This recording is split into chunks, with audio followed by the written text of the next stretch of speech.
Suryavarman's kingdom was strong and wealthy, but could it really build so massive a temple on a scale never before seen? The young king was determined to see Angkor Wat completed in his lifetime.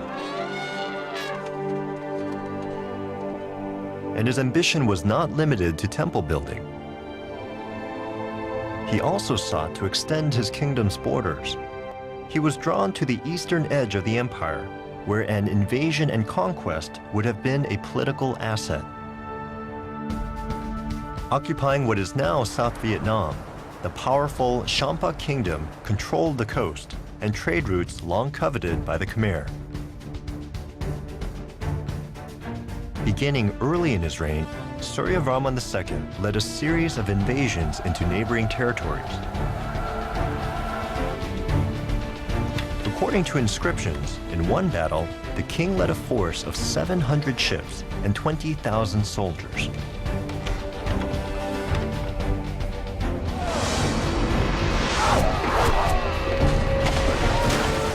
Armed only with bows, arrows, and spears, the warriors fought their enemies hand to hand.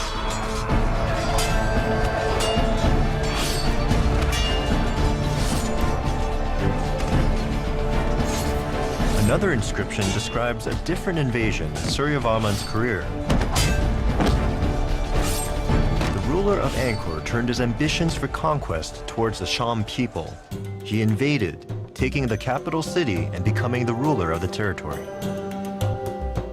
The Khmer kingdom solidified its control of most of the Indochina peninsula, including much of modern-day Thailand, Laos, and Vietnam. The Khmer armies took prisoners, and together with other slaves in the empire, they were likely used as forced labor to construct Angkor Wat. The huge construction project was made possible by slave labor, but it couldn't solve an unanticipated and alarming engineering problem. The first stone structures built on the site collapsed, and the human cost was high. The success of the entire project was at stake. No amount of slave labor could overcome the most serious challenge the builders faced. The site itself was a swamp and seemed completely unsuitable for a building the size and weight of the proposed temple. The soil was spongy and hard to work with, and water would flood in one season, then drain away the next. These days, engineers would use heavy machinery and reinforced concrete to tame nature's fury. But the Khmer builders had to be a bit more creative, and their solution became one of the ancient world's greatest feats of engineering. Angkor Wat is surrounded by a gigantic moat. More than 600 feet wide, it contains tens of millions of gallons of water. To the Hindu, the original designers of the temple, the moat symbolized the cosmic ocean. But besides its religious significance, it turns out the moat also has a practical purpose. Because this is swampland, without the moat, the monsoon rains would seep into the earth and push the buildings up.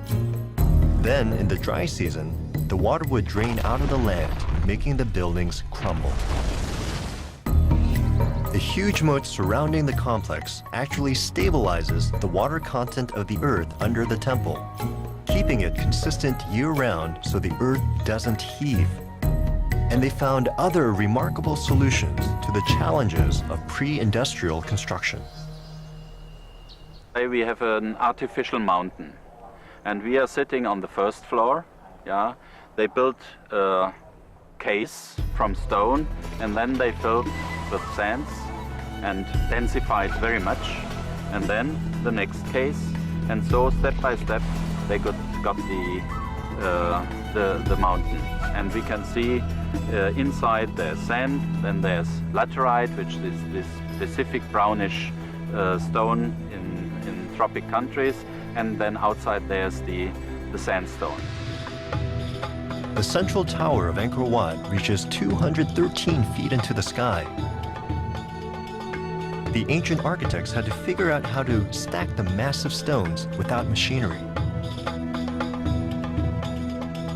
First, they built earthen ramps. Then, laborers and elephants dragged the stones up the ramps. Finally, it's believed they erected scaffolding and lifted each stone to the top. Remarkably, the temple was built from the inside out.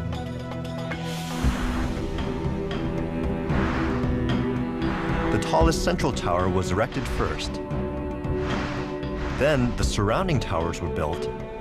And finally, the outer galleries and walls were added. The builders raised these columns made from single blocks weighing as much as 7 tons. They used a simple but brilliant method for setting up the 1,532 columns around the temple complex. Angkor Wat has survived fairly intact for nearly 900 years, an achievement that surely would have pleased its builders. But the swampy site and Cambodia's tropical climate have definitely taken a toll on these buildings.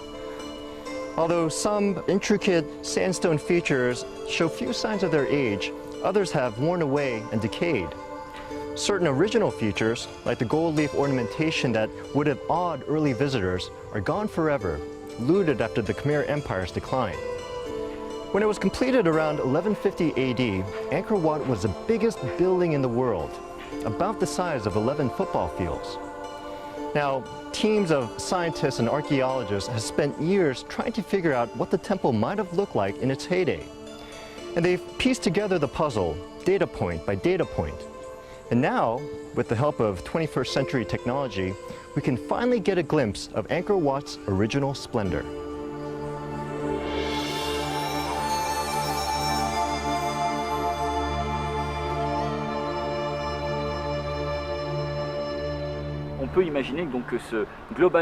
Many of the structures were close to white, but some of the sculptures were glazed in many colors. Most of the surviving colors are yellowish brown or red. That's because the pigments had an iron oxide base, which lasts for a long time.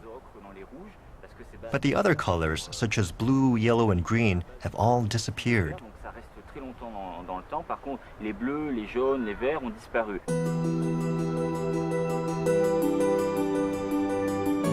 The exterior walls and columns were most likely white from a coating of lime. But it was the roofing material that dominated the look of the temple. The towers were most likely covered in gold, which deteriorated over the centuries after Angkor Wat was built. Some historians believe that the towers may even have been re-gilded by one or more of the rulers who followed Suryavarman II. It is easy to imagine that the plaster on all of the towers was used as a base layer for the gilding, which made the entire structure extremely ornate and visually striking. This computer image was created based on the opinions and research of scholars. White plastered walls contrast with the golden lintels and towers. On a bright day, the entire temple would have sparkled in the sun. Suryavarman II didn't live to see his fantastic temple completed, but he probably saw it in the later stages of construction. What did the king feel as he saw this magnificent structure taking shape? It was a palace fit for a god.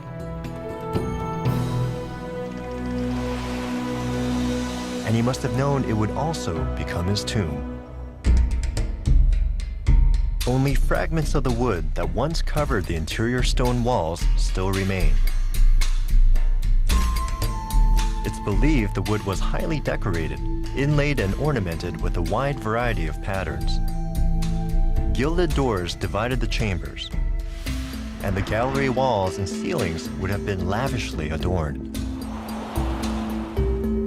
Since the king first set eyes on these galleries, millions more have journeyed to admire these dramatic scenes. The carvings encircle the entire outer gallery from floor to ceiling. Measuring 2,600 feet, it is the longest continuous bas-relief in the world.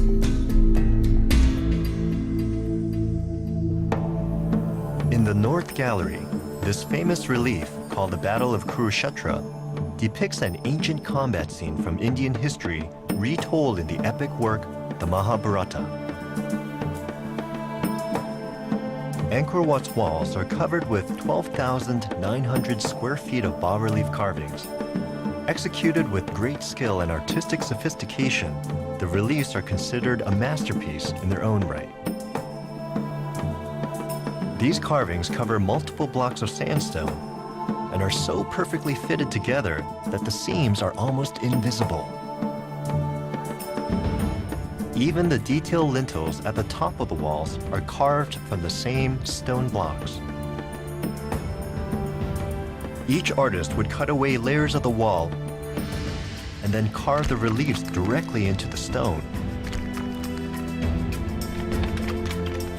Hundreds of highly skilled carvers worked side by side to complete the work in only decades.